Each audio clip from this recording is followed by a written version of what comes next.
तो अभी हम लोग इसके पहले टॉपिक में पढ़े थे परावैद्युत पदार्थ क्या होते हैं, है ना। और परावैद्युत पदार्थ कितने प्रकार के होते हैं ये भी पढ़े थे। तो परावैद्युत पदार्थ किसे कहते हैं? वे कुछ अलग पदार्थ जो क्या होते हैं, बोलो। परावैद्युत पदार्थ क्या होते हैं? जिनमें मुक्त इलेक्ट्रॉन नहीं पाए जाते। ऐसे कुछ अलग पदार्थ जिनमें मुक्त इलेक्ट्रॉन नहीं पाए जाते हैं वो हमारे क्या कहलाते हैं, बोलो। परावैद्युत पदार्थ कहलाते हैं। परावैद्युत पदार्थ कितने प्रकार के होते हैं? दो प्रकार के। कौन कौन से? ध्रुवीय और अध्रुवीय होते हैं हमारे, ठीक है। और अध्रुवीय और ध्रुवीय होने के कारण ही पदार्थों में ध्रुवता पाई जाती है। और वही हम लोग यहाँ पे लिखे हैं परावैद्युत पदार्थों में ध्रुवण। परावैद्युत पदार्थों में ध्रुवण का तात्पर्य क्या है संबंध में, कि यहाँ पे ध्रुवीय कैसे व्यवहार करता है और अध्रुवीय कैसा व्यवहार करता है। कब कब? जब कोई वैद्युत क्षेत्र लगाया जाएगा। परावैद्युत पदार्थों में ध्रुवण किस प्रकार से होता है? ध्रुवण माने पोलराइजेशन। अभी पोलराइजेशन हम लोग और पढ़ेंगे लाइट में, ठीक है ना। वहां पे दूसरा ध्रुवण है, यहाँ पे दूसरा ध्रुवण है। यहाँ पे परावैद्युत पदार्थों का ध्रुवण है। तो परावैद्युत पदार्थों में ध्रुवण क्या होता है, होता क्या है, तो इसको समझना आप लोग। जब हमारे पास कोई परावैद्युत पदार्थ होता है उसमें जो आयंस होते हैं कुछ इस प्रकार से तितर बितर बैठे होते हैं, समझ रहे ना, ऐसा कुछ। ये तितर बितर कुछ ऐसे बैठे होते हैं। जब हम लोग वैद्युत क्षेत्र लगा देते हैं, इसके पास प्रबल वैद्युत क्षेत्र लगा देते हैं, स्ट्रॉन्ग है लगा देते हैं वैद्युत क्षेत्र, तब क्या होता है, तब ये सब एक दिशा में हो जाते हैं। क्या हो जाते हैं? एक ही दिशा फिक्स हो जाती है। जैसे plus minus plus minus plus minus plus minus, यानी इनके जो विपरीत आयन होते हैं वो किनारे पर, है ना। ध्रुवण में क्या होता है, ध्रुवण में क्या होता है कि वास्तव में ये जो परावैद्युत पदार्थ हम लिए होते हैं इनके प्लस माइनस कहीं भी होते हैं, इनके प्लस माइनस कहीं भी होते हैं मुक्त सिरों के बीच। और जैसे ही हम लोग इनमें वैद्युत क्षेत्र लगाते हैं, इनके मुक्त सिरों के बीच जो प्लस और माइनस होते हैं, धनावेश और ऋणावेश होते हैं, वह क्या होते हैं, एक दिशा में कलेक्ट हो जाते हैं, जिससे इसमें वैद्युत द्विध्रुव आघूर्ण उत्पन्न हो जाता है। और वैद्युत द्विध्रुव आघूर्ण उत्पन्न होने, वैद्युत द्विध्रुव कहाँ उत्पन्न होता है, जहां पे एक तरफ प्लस और दूसरी तरफ, जैसा कि हम लोग द्विध्रुव में पढ़े थे, द्विध्रुव में पढ़े थे, द्विध्रुव में क्या बताया गया था वहां पे, कि वहां पे भी वैद्युत द्विध्रुव आघूर्ण था, जहां पे हम लोग माइनस क्यू और प्लस क्यू मानते थे, है ना। और जिसके लिए वैल्यू आई थी हमारी वैद्युत द्विध्रुव कितनी आई थी, P=2L/Q या 2A/Q आई हुई थी। तो वैद्युत द्विध्रुव आघूर्ण वही उत्पन्न होता है, सॉरी आघूर्ण जहां उत्पन्न होता है, विद्युत द्विध्रुव आघूर्ण जहां भी उत्पन्न होता है वहां क्या आ जाता है, ध्रुवण आ जाता है, ठीक। अब वैद्युत द्विध्रुव आघूर्ण उत्पन्न कहाँ होगा, परावैद्युत पदार्थों में। कब उत्पन्न होगा, जब हम कोई वैद्युत क्षेत्र लगाएंगे। अगर हम कोई वाह्य वैद्युत क्षेत्र, प्रबल वाह्य वैद्युत क्षेत्र लगाते हैं तो क्या होता है, इनके मुक्त सिरों के बीच, यानी जो आप परावैद्युत पदार्थ लिए हैं इनके छोटे छोटे कण होंगे, इनके मुक्त सिरों के बीच क्या आते हैं, प्लस और माइनस है, विपरीत आयंस आ जाते हैं, ऐसे लिख सकते हैं। क्या आ जाते हैं, विपरीत आयंस, जिससे इसमें क्या उत्पन्न हो जाता है, क्या हो जाता है, बोलो भाई, द्विध्रुव आघूर्ण उत्पन्न हो जाता है। वैद्युत द्विध्रुव आघूर्ण उत्पन्न हो जाता है, पी का मान उत्पन्न हो जाता है। मैंने बताया जहां माइनस प्लस उत्पन्न हुआ वहां क्या उत्पन्न हो जाता है, वैद्युत द्विध्रुव आघूर्ण। और जब वैद्युत द्विध्रुव आघूर्ण उत्पन्न वहां क्या आ जाता है, ध्रुवता आ जाती है। सिंपल सी बात समझो, जब हम लोग परावैद्युत पदार्थ लेते हैं, जैसा यहाँ लिया गया है, परावैद्युत पदार्थ लोगे, इनके जो प्लस माइनस होंगे कोई फिक्सेशन नहीं होगा, कहाँ प्लस है कहाँ माइनस होते हैं। लेकिन जब हम लोग इनके कणों की बात करें परावैद्युत पदार्थ होगी, लेकिन जब हम लोग क्या करते हैं, वैद्युत क्षेत्र लगा देते हैं, प्रबल वैद्युत क्षेत्र लगा देते हैं, तो क्या होता है, परावैद्युत पदार्थों में एक द्विध्रुव आघूर्ण उत्पन्न हो जाता है। क्या उत्पन्न हो जाता है, द्विध्रुव आघूर्ण उत्पन्न हो जाता है। और यही द्विध्रुव आघूर्ण क्या पैदा करता है, ध्रुवण पैदा करता है। क्या पैदा करता है, ध्रुवण पैदा करता है। ये कब की कहानी है, जब हम किसी परावैद्युत पदार्थ में क्या लगाते हैं, वैद्युत क्षेत्र लगाते हैं, स्ट्रॉन्ग इलेक्ट्रिक फील्ड लगाते हैं। परावैद्युत क्षेत्र, सॉरी, परावैद्युत से प्रबल वैद्युत क्षेत्र लगाने पर उसमें द्विध्रुव आघूर्ण बन जाता है, जिससे इसमें क्या आ जाती है, ध्रुवता आ जाती है। इसी को हम लोग क्या बोलते हैं, ध्रुवण बोलते हैं। हाँ, वैद्युत क्षेत्र जो रहेगा वो स्ट्रॉन्ग लगाया जाता है, ठीक है, क्योंकि नॉर्मल वैद्युत क्षेत्र पे इनसे ये हो सकता है काम न करें या विपरीत आयन पैदा न हो। और जब तक विपरीत आयन पैदा नहीं होंगे द्विध्रुव आघूर्ण उत्पन्न नहीं होगा। एक बार जानना, जब द्विध्रुव आघूर्ण कहाँ उत्पन्न होता है? जहाँ पे प्लस और माइनस दोनों उपस्थित हो, ठीक, यानी एक द्विध्रुव उत्पन्न होगा, तब यहाँ पे क्या आ जाता है? ध्रुवता आ जाती है। ठीक, अब ध्रुवता कैसे आएगी? और ध्रुवी में भी आएगी और ध्रुवी में भी आएगी। ठीक, तो पहले इसमें लिखिएगा आप लोग, परावैद्युत पदार्थों में ध्रुवण, परावैद्युत पदार्थों में ध्रुवण लिखो।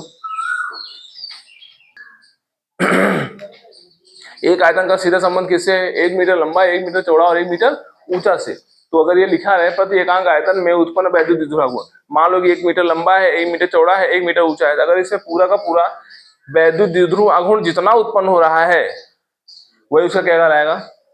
ध्रुवण कहलाता है। समझ आया? तो नीचे आप इसको भी लिख सकते हैं एरो दे करके, अथवा करके लिख सकते हैं। ठीक है, प्रति एकांक आयतन में उपस्थित या उत्पन्न वैद्युत द्विध्रुव आघूर्ण। नीचे लिखो अथवा करके, वो कहाँ लिखोगे? का कहीं कभी कभी अच्छा प्रश्न कर लेते हो तुम।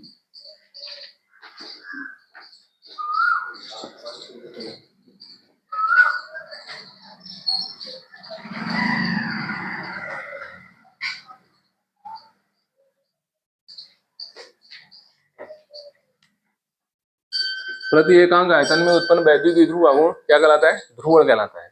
इसको भी आप लोग जानते रहिएगा, एकदम सिंपल भाषा में आप लोगों ने डिफरेंस बताया। बाकी आप वो वाला भी बोल सकते हैं, जब कोई वाह्य वैद्युत क्षेत्र लगाया जाता है तो उनके मुक्त सिरों के बीच क्या पैदा हो जाता है?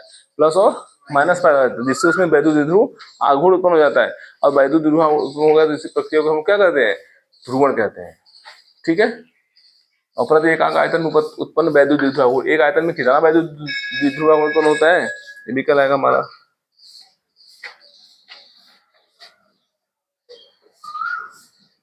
संतोष, क्या पढ़ रहे हो?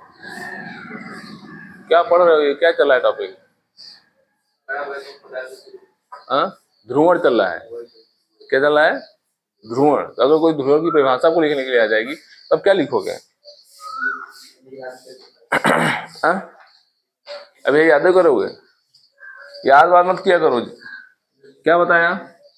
क्या बताया कि जब किसी परावैद्युत पदार्थ को बाह्य वैद्युत क्षेत्र में रखा जाता है या प्रबल वैद्युत क्षेत्र में रखा जाता है तो इसके मुक्त सिरों के बीच, मुक्त सिरा क्या होता है? इसमें ढेर सारे कण होंगे, उनमें बहुत सारे भाग होते हैं, ये छोटे छोटे रहेंगे। इनके मुक्त सिरों के बीच क्या पैदा हो जाते हैं? विपरीत आयन पैदा हो जाते हैं। इनके मुक्त सिरों के बीच क्या पैदा हो जाए?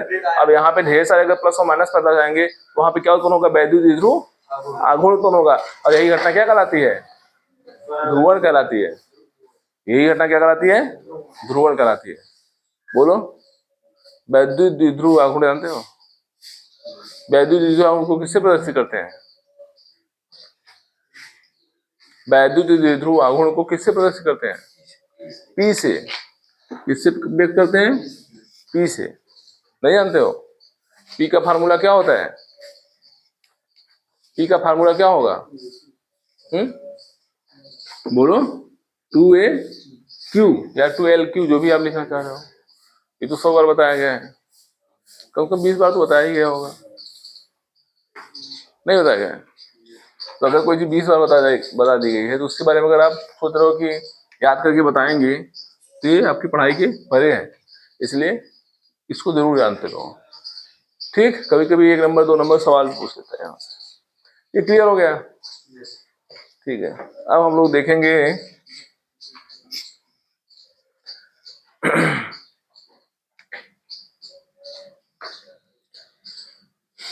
पहला हेडिंग करिएगा इसमें, अध्रुवीय पदार्थों में, अध्रुवीय पदार्थों में ध्रुवण, polarisation in non polar substance. Energy थोड़ा इसका बड़ा है।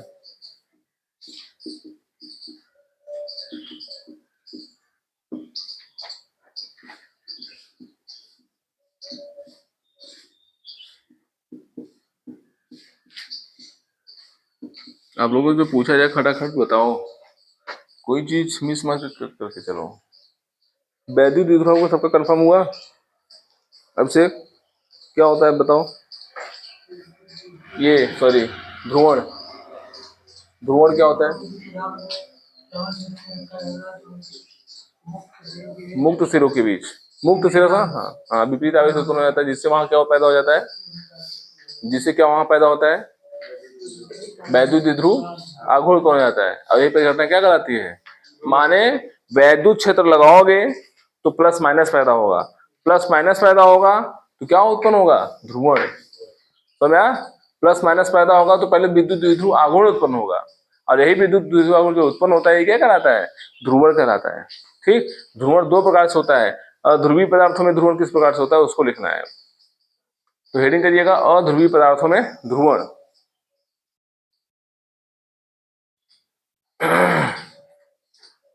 अध्रुवीय पदार्थों में ध्रुवण।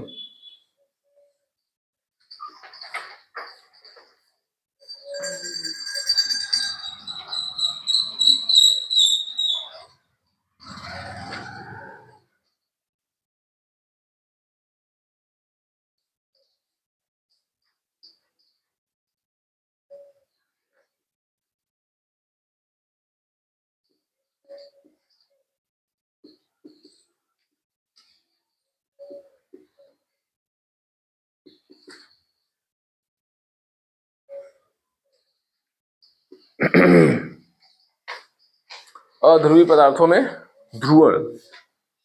ठीक है, तो देखो क्या होता है जब हम लोग अध्रुवीय पदार्थों में वैद्युत क्षेत्र लगाते हैं। क्या लगाते हैं? ये कोई हमारा अध्रुवीय पदार्थ है जिसमें, ध्यान दीजिएगा, विपरीत आयन तो पैदा हुए हैं। ये विपरीत आयन आपको दिख रहे हैं, इनकी दिशा कोई फिक्स नहीं है। इनकी दिशा कोई फिक्स, आप देख पा रहे हैं ना, प्लस माइनस किधर भी है किसी का, इनसे कोई फर्क नहीं है। इसका मतलब है कि यहाँ पर अभी कोई वैद्युत क्षेत्र लगाया नहीं गया है, यानी वैद्युत क्षेत्र का मान इसके पास क्या है? जीरो है, शून्य है। यहाँ पे अभी कोई भी वैद्युत क्षेत्र यहाँ नहीं लगाया गया है। लेकिन जैसे ही हम लोग वैद्युत क्षेत्र लगाते हैं, अगर वो अध्रुवीय होगा, अगर वो क्या होगा? अध्रुवीय होगा, तो क्या घटना घटेगी समझो। ये देखो मैं वैद्युत क्षेत्र लगाने जा रहा हूं,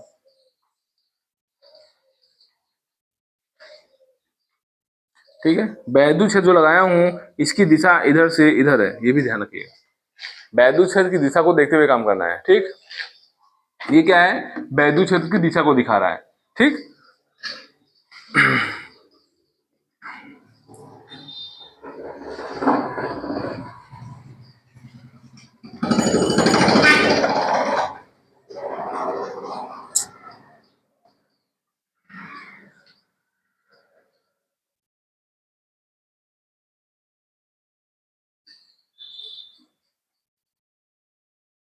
अब बताओ आपको क्या नजर आ रहा है यहाँ पे?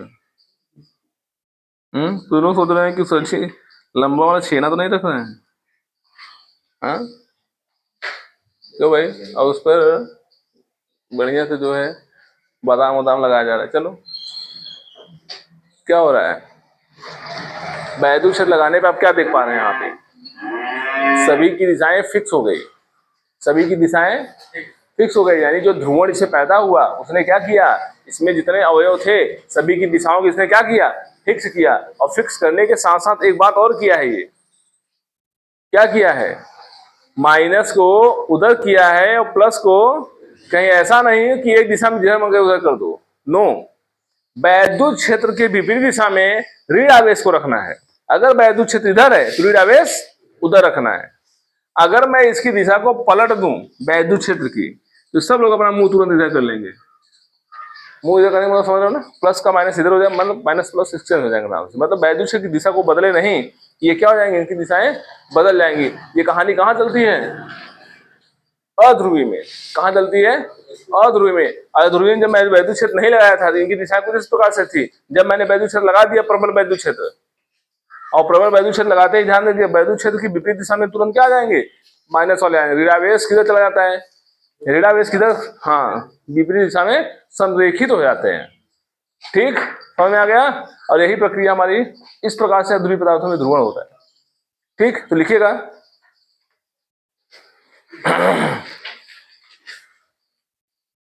लिखिएगा, जब किसी अध्रुवीय पदार्थ में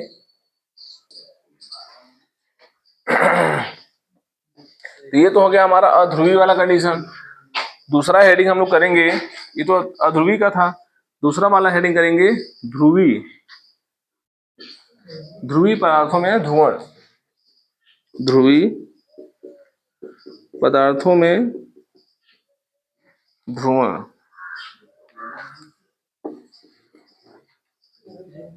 इसको बना लीजिएगा ना नीचे में, ध्रुवण, ध्रुवी पदार्थों में ध्रुवण।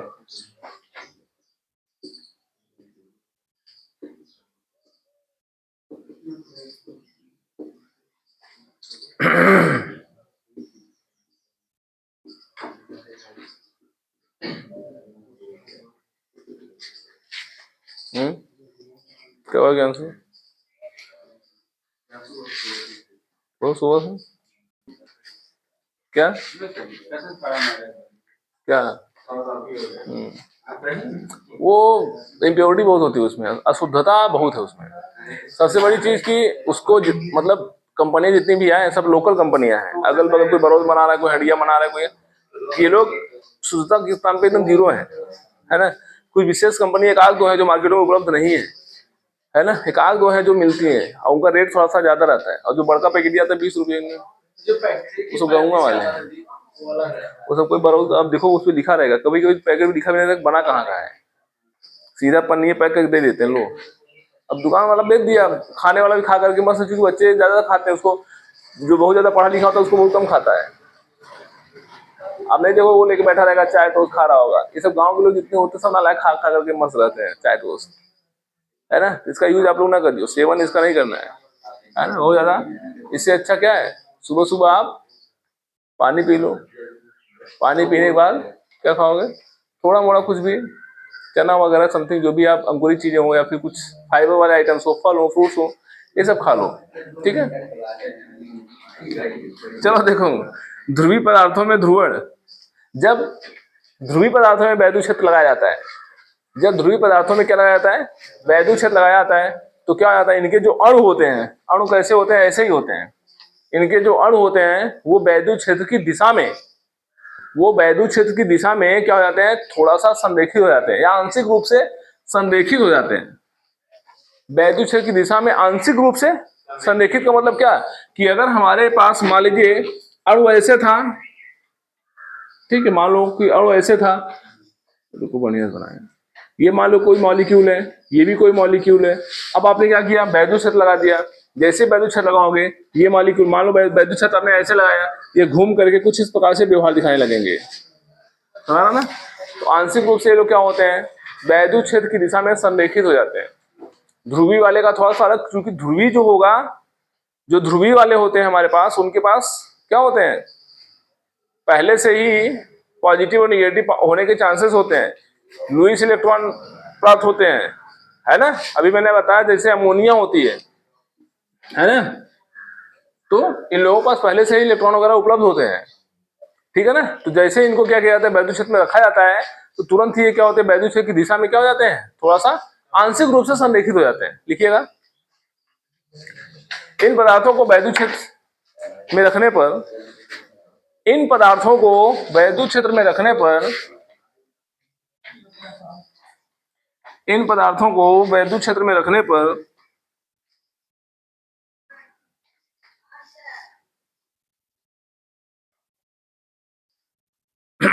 इन पदार्थों को वैद्युत क्षेत्र में रखने पर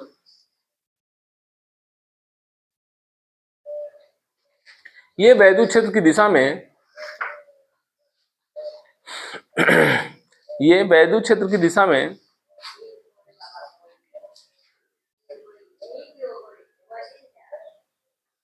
वैद्युत क्षेत्र की दिशा में आंशिक रूप से संरेखित हो जाते हैं। वैद्युत क्षेत्र की दिशा में आंशिक रूप से संरेखित हो जाते हैं।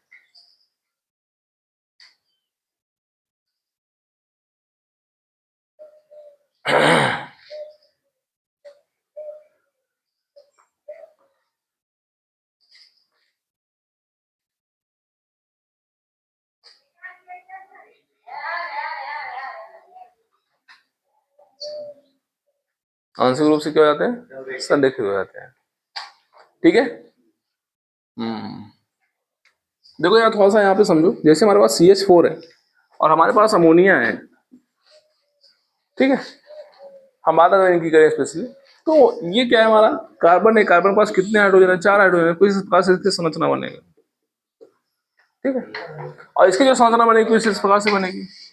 नाइट्रोजन कितने बार बनाता है, 5 बार बनाता है, इसके पास कितने हाइड्रोजन है, 3 हाइड्रोजन है, ठीक है ना। नाइट्रोजन क्या होता है, 7 होता है, तो इसका इलेक्ट्रॉनिक विन्यास करेंगे तो क्या आएगा, 2,5 आएगा। इसके अंतिम कक्षा में कितने इलेक्ट्रॉन है, यह कितने बॉन्ड बना सकता है, 5 बॉन्ड का फॉर्मेशन कर सकता है, 3 बॉन्ड का फॉर्मेशन इसने किया है, ठीक। तो 3 बॉन्ड इस तरीके से बन जाएगा हमारा, ठीक। और इसके पास 2 इलेक्ट्रॉन जो बॉन्ड नहीं बनाए हैं वो हमारे लुईस इलेक्ट्रॉन के रूप में इस तरीके से बचे रहेंगे, बस में। तो इसमें और इसमें फर्क क्या है, फर्क ये है कि जब इनको वैद्युत क्षेत्र में रखा जाएगा, जब इनको वैद्युत क्षेत्र में रखा जाएगा तो क्या होगा, ये तो ध्रुव, इसमें तो तुरंत ध्रुवण पैदा हो जाएगा, ये तुरंत एक तरफ विक्षेपित हो जाएगा, या तुरंत ही एक तरफ क्या होगा, विक्षेपित हो जाएगा, ठीक। कौन, क्यों विक्षेपित हो जाएगा, और ये क्या, इसमें आप देख पा रहे हैं कि चारों तरफ से बैलेंस्ड है, इधर भी है, इधर भी है, इधर भी है, इधर भी है। तो अगर जो ध्रुवण इधर पैदा हो रहा होगा इसको बैलेंस करने का काम ये कर रहा होगा, और जो ध्रुवण इधर पैदा हो रहा होगा उसको बैलेंस करने का काम ये कर रहा होगा।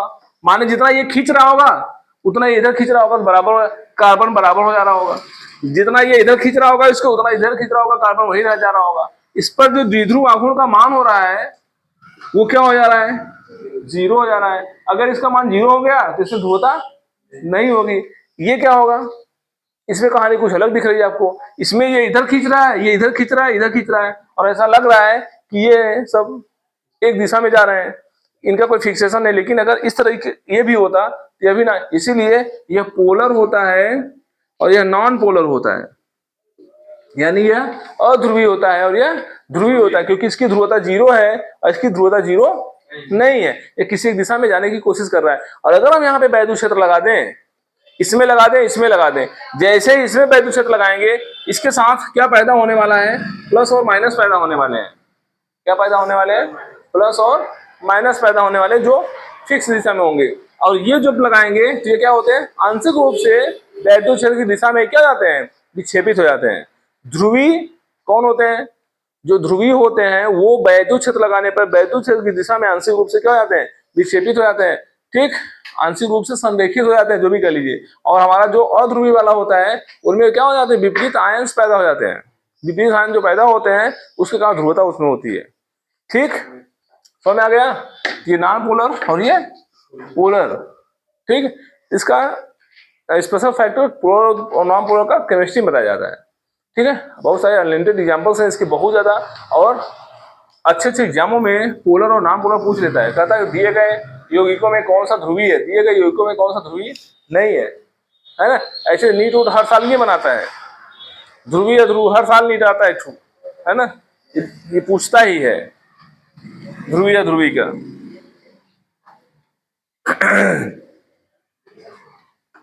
अब आगे हम लोग आते हैं, ये तो था ध्रुवण। अब हम लोग समझ गए कि परावैद्युत पदार्थ किसे कहते हैं, परावैद्युत पदार्थ कितने प्रकार के होते हैं। तो परावैद्युत वह होता है जिसमें क्या होते हैं, ये कुछ अलग होते हैं, इससे मुक्त इलेक्ट्रॉन नहीं पाया जाता, जबकि वैद्युत क्षेत्र लगाने पर ये लोग क्या होते हैं, प्रभावी होते हैं। अभी आपने देखा मैंने वैद्युत क्षेत्र लगाया और ये लोग क्या हुए, प्रभावित हुए ना। तो ये कितने प्रकार के होते हैं, 2 प्रकार के परावैद्युत होते हैं। कौन कौन से, अध्रुवी और ध्रुवी। अध्रुवी क्या होता है, अध्रुवी क्या होता है, बोलो भाई, अध्रुवी क्या होता है, अध्रुवी परावैद्युत पदार्थ किसे कहते हैं, नो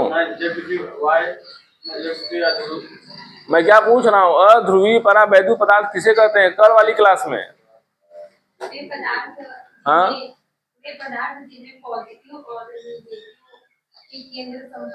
वेरी गुड, जिनके धनात्मक और ऋणात्मक है ना, धनावेश तथा ऋणावेश के केंद्र जो होते हैं अगर वो संपाती हो गए और वैद्युत द्विध्रुव आघूर्ण का मान 0 होता हो तो क्या कहलाएगा, वो अध्रुवी कहलाएगा।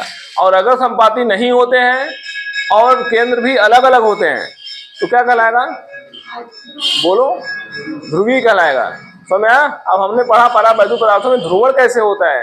ध्रुवण कराना है तो वैद्युत क्षेत्र लगाओगे। जब वैद्युत क्षेत्र लगाओगे किसी किसी भी पदार्थ के पास, परावैद्युत के पास, चाहे वो ध्रुवीय हो चाहे अध्रुवीय हो, जब आप परावैद्युत पदार्थ पर वो लगाओगे तो क्या होगा, प्लस माइनस में उनके जो किनारे भाग होंगे वो क्या, उनके जो मुक्त सिरे होते हैं वहां क्या पैदा हो जाते हैं, विपरीत आयंस पैदा हो जाते हैं, जिससे वहां पे परावैद्युत वैद्युत द्विध्रुव आघूर्ण उत्पन्न हो जाता है, जिससे उसमें ध्रुवता आ जाती है। ठीक, अब ध्रुवी वाले में कैसे ध्रुवण होता है और ध्रुवी वाले में कैसे ध्रुवण होता है। जब मैंने अध्रुवी का नाम लिया तो हाँ मैंने आपको बताया कि प्लस माइनस क्या होते हैं, विपरीत दिशा में, मतलब वैद्युत क्षेत्र की विपरीत दिशा में माइनस वाला हो जाता है और प्लस वाला उसकी दिशा में हो जाता है। और हमने आपको ध्रुवी वाले में क्या बताया, ध्रुवी वाले में बताया कि जब वैद्युत क्षेत्र लगाओगे तो क्या होगा, इनके अणु जो होते हैं वो वैद्युत क्षेत्र की दिशा में थोड़ा सा संरेखित हो जाते हैं या आंशिक रूप से संरेखित हो जाते हैं। पूरा पॉइंट समझ में आया। अब आगे हम लोग आते हैं इस चैप्टर के एक इंपॉर्टेंट सेक्शन पे जिसका नाम है संधारित्र। इस चैप्टर का सबसे इंपॉर्टेंट टॉपिक क्या, संधारित्र, जिसका नाम है कैपेसिटर। क्या नाम है, कैपेसिटर। संधारित्र हेडिंग करिएगा को बढ़िया से, मोटे हेडिंग से, अच्छे से, जिससे दिखता रहे संधारित्र। ठीक, क्योंकि तरीके से नया टॉपिक है, भले उसी चैप्टर में है और ये आपको परीक्षा में देखने को मिलेगा। समझ में आया? चाहे इससे संबंधित न्यूमेरिकल मिले, चाहे इससे संबंधित थियरी मिले, कुछ न कुछ संधारित्र पेपर में आपको आएगा ही आएगा। ठीक, इसलिए इनके जैसे गांव थ्योरम मैंने आपको बताया था, है ना, ऐसे यहाँ पे संधारित्र भी आपको समझना है बढ़िया से। संधारित्र क्या होते हैं, ठीक है। संधारित्र देखें आप लोग, कैपेसिटर देखे हैं, कोई नहीं देखा है, देखे होंगे, याद नहीं है, कोई नहीं देखा है। तुम्हें देखे हो कैपेसिटर, नहीं देखे हो, क्यों सूरज, कैपेसिटर देखे हो, नहीं देखे हो, सोच लो। बहुत दुख की बात है कि हम लोग कैपेसिटर नहीं देखे हैं, जबकि प्रत्येक घर में कैपेसिटर लगा होता है। और अगर कैपेसिटर ना लगे तो सब रोने लगेंगे। कैपेसिटर, संधारित्र, अगर ये ना रहे तो सब लोग रोना शुरू कर देंगे, सब लोग भागना शुरू कर देंगे, इतना ये जरूरत वाली चीज है। अब आंकड़ा लगाओ कि क्या है, हाँ क्या है, अरे लाइट तो है, ये है। बोलो भाई, हाँ नहीं कल्पना कर पा रहे हैं। अगर ये न रहे तो आपका पंखा नहीं चलेगा। कंडेंसर, कंडेंसर सुने हैं आप लोग, देखे होंगे फैन के ऊपर एक छोटा सा बेलन की तरह ऐसे लगा होता है, पंखवा के ऊपर ना व्हाइट कलर का एक डिब्बा लगा होता है, ऐसे देखे होते हैं, इसी में से दो तार निकला होता है, ऐसे समझ आ रहा है, नहीं निकला होता, ये क्या है, कैपेसिटर है, इसी को कंडेंसर बोलते हैं। समझ आया? इसी पे जाओगे देखोगे लिखा रहेगा, है ना, 2.5 माइक्रोफैरड, है ना, 1.6 माइक्रोफैरड, जिसकी जैसी जरूरत होती है वो अपना यूज करता है। जाकर के कभी कोई खराब निकले कंडेंसर तो उसको पढ़ना लेकर के, है ना, कपड़ा उपड़ा से साफ कर दो, क्योंकि धूल पड़ा रहता है, इतने दिन चला होगा बेचारा, है ना, खत्म हो जाता है, कोई कोई फट भी जाता है। सबमर्सिबल में आप लोग देखे होंगे लगा होता है जो उसका स्टार्टर होता है, आप लोग सबमर्सिबल का स्टार्टर देखे हैं, जहाँ बटन लगाते हैं खड़ा कर देर में पानी भरते हैं दबा दबा, हाँ, तुम्हारा कौन सा स्टार्टर है जी, पूरा एकदम जो है सांप बना दे रहा है एकदम, सांप घुस जाता है एक बार। तो कैपेसिटर सब लोग समझ गए कहाँ होता है, पंखे में होता है। कोई भी पंखा हो या कोई भी मोटर हो, मोटर जानते हो, जो घुमाने का कार्य करता हो किसी भी चीज को, अगर मोटर है तो यह लगा होगा, अगर मोटर होगा तो यह लगा होगा, और अगर ये न लगा हो या कमजोर हो जाए तो पंखा भी किसी के पंखे घर पे चले जाओ, पंखा अगर रो रो करके चल रहा है, कैसे चल रहा है ना। अब कोई आया देखा, कहा यार वाह, जो घर में होता है, जैसे जनरली लोग अगर इसको नहीं जान रहे हैं, कुछ लोग भाई बहुत एक्टिव होते हैं, वो जानते हैं कंडेंसर खराब तुरंत लाते हैं, 25 रुपए का 40 रुपए का मिलता है मार्केट में, तुरंत खर्च लाते हैं, नया लगा देते हैं, पंखे की स्पीड एकदम। लेकिन कभी कभी देखे होंगे पंखा धीरे धीरे चलता रहता है घर में, आदमी उसी गर्मी में परेशान रहेगा, लेकिन उसको पता नहीं है कि इसमें समस्या क्या है। सोचता है कहीं ऐसा तो नहीं है मार्केट में ले जाऊं, वो कहते कि अरे यार ये तो पंखा बेकार है, या ऐसा तो नहीं है कि 400-500 रुपए का खर्च बता दे, है ना। जो लोग नहीं जानते रहते हैं, लेकिन जनरली अगर पंखा आपका स्लो हो चुका है तो मतलब समस्या किसमें है। अगर खराब हुआ होगा, जला होगा तो चलबा ही नहीं करेगा, है ना, क्योंकि वो शॉर्ट सर्किट हो चुका होगा, तो निश्चित रूप से वो चलबा ही नहीं करेगा। आप ऑन करो कोई बताओगे नहीं, साल को या तो घुनघुनाएगा, ठीक। और ये वाला क्या करेगा, ये वाला हल्का फुल्का घुमाएगा भी। और अगर मान लीजिए कभी कभी एकदम जब खराब हो जाता है, ब्लास्ट हो जाता है, तो भी पंखा हमारा चल नहीं पाता। तो जितने मोटर होते हैं, बड़े मोटर होते हैं, बड़े बड़े कंडेंसर लगाए गए होते हैं। पंखा वाला कंडेंसर छोटा सा होता है, समरसेबल वाला और बड़ा सा होता है, और बड़े मोटर लो तो उसमें देखोगे आपको और बड़े कंडेंसर लगाए गए होते हैं, समझ गए, ठीक। तो वही हमारा क्या है, कैपेसिटर। हम लोग इसी को पढ़ने जा रहे हैं और इसके बारे में ढेर सारी जानकारी लेंगे। क्यों? क्योंकि कैपेसिटर जो होता है वो कहीं ना कहीं मोटर में ही नहीं, बल्कि हमारे इलेक्ट्रिक डिवाइस जितने भी होते हैं, इलेक्ट्रिक अप्लायंसेस जितने भी होते हैं, विद्युत उपकरण, लगभग लगभग हर जगह यूज किया गया होता है, ठीक। चाहे आप रेडियो ले लो, चाहे आप मोबाइल फोन ले लो, चाहे आप टैबलेट ले लो, लैपटॉप ले लो, जितनी भी इलेक्ट्रिक कैमरा वगैरह जो भी समथिंग कुछ भी चीजें हैं, सब में लगभग लगभग इसका प्रयोग किया गया होता है। हम बोलो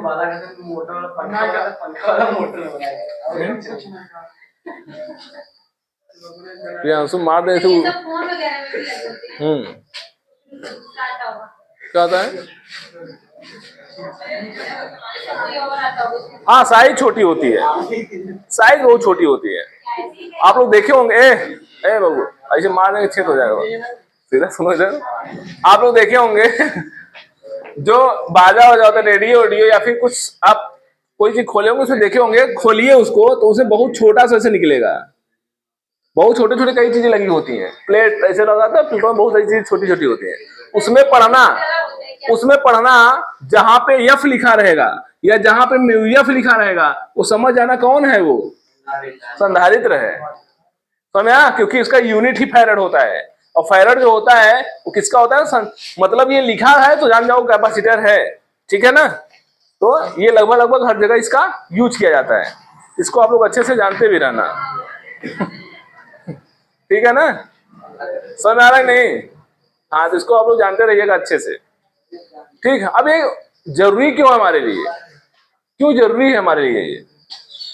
जैसे आप जब अपनी गाड़ी को स्टार्ट करते हैं, सुनो सब लोग ध्यान से, अपनी बाइक को जब आप स्टार्ट करते हैं तो आप देखे होंगे शुरू में, मान लो 2 जने बैठे हैं, 3 जने बैठे हैं गाड़ी पे, तो शुरू में नहीं, पहला गियर लगा करके खूब बैठना पड़ता है, थोड़ा सा इंजन को ज्यादा लोड देना पड़ता है, किसके लिए, आगे बढ़ने के लिए। और जब गाड़ी हमारी बात चल जाती है तो लोड थोड़ा सा गाड़ी के ऊपर, इंजन के ऊपर कम हो चुका होता है, बात सुना रहा है।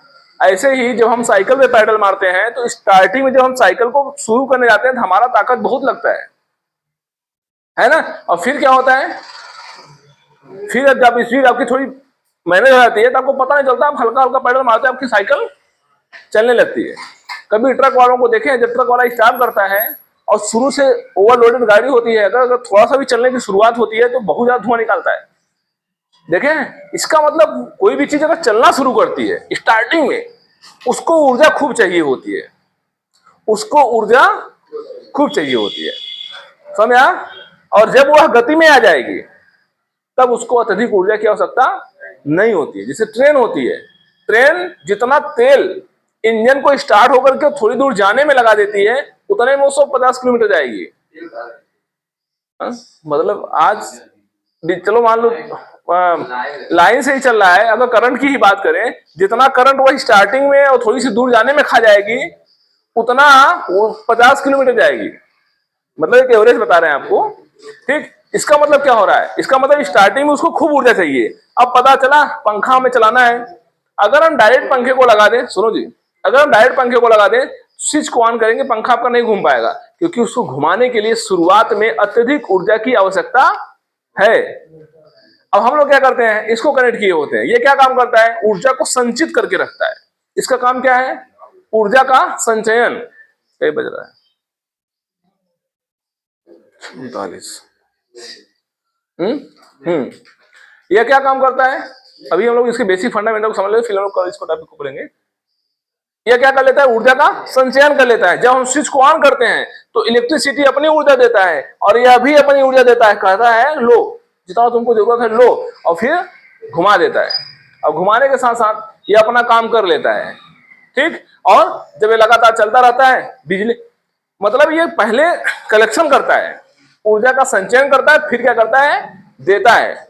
चूंकि हम जानते हैं करंट इसको बहुत ज्यादा हम दे नहीं पाएंगे, क्योंकि हम बहुत हाई वोल्टेज लगा नहीं पाएंगे। पंखा जो हमारे घर में बिजली आई है वही दे पाएंगे ना, दूसरा तो दे नहीं पाएंगे। अब 11,000 ले कनेक्शन करोगे नहीं पंखा उड़ जाएगा और चलेगा तो कौन आ जाएगी भाई, हल्का ही लगाओगे ना, जो करंट आया है उसी को लगाओगे। वो सुनो, इंजीनियर ऐसे नहीं बनना, इंजीनियर ऐसे सुन के बनते हैं। सोने रहोगे खड़ा खड़ खोल करके तो नहीं पड़े रहोगे तो क्या होगा, नहीं पड़े रहोगे कंडेंसर लगेगा, बहुत बड़ी चीज है कि नहीं, और जान नहीं पाओगे। क्यों प्रियांशु, मजा आ रहा है, क्लास मजा आए बोल जाते हैं। अब क्या करना है, तो जो कंडेंसर होता है वो क्या करता है, ऊर्जा का संचयन कर लेता है, और फिर जैसे हम स्विच को ऑन करते हैं वो संचयन किया ही है। जैसे बिजली भी ताकत अपना देती है, ये भी अपना ताकत देता है, दोनों लोग मिल करके पंखे को क्या कर देते हैं। इसके बावजूद भी देखो स्टार्टिंग में पंखे की हालत एकदम रोने वाली होती है, तुरंत स्पीड नहीं बन पाती है, पहले धीरे धीरे धीरे धीरे धीरे धीरे धीरे तब क्या करता है, स्पीड बनाता है कि नहीं। ये सब में होता है। आप दुनिया की कोई भी चीज चलाओगे स्टार्टिंग में उसको ताकत ज्यादा देना पड़ेगा, क्लियर है। और यहाँ से हम लोग पंखे वगैरह को, मोटर वगैरह कहाँ से देते हैं, कोई मोटर है, पता चला आप मोटर को जोड़े हो इंजन से और किसी चक्की उक्की से, अब चक्की ओवरलोड पहले से है, वो भी बेचारा घुमाना है, अब मोटर उसको भी घुमाएगा साथ में। भाई अब ऐसा तो नहीं चलती, मशीन चला दो कितना पट्टा उट्टा चढ़ाओगे, ऐसा तो ही नहीं, पट्टा उट्टा चढ़ा लोगे, पट्टा जानते हो ना सब लोग, हाँ वही पट्टा उट्टा चढ़ा। अब बटन आप दबाए, अब उसको भी घुमाना है, उसको तो कहाँ से घुमाएगा, जब वो ऊर्जा पाएगा तब तो घुमाएगा, तो ऊर्जा कहाँ से पाएगा, वो यहाँ से पाएगा। तो ये सब बहुत ज्यादा यूजफुल है ये हमारे लिए, ठीक। तो चलिए इसको हम लोग कल आगे देखेंगे किस प्रकार से काम करता है, क्या क्या ये सब है। अब आगे हम लोग केमिस्ट्री देखते हैं।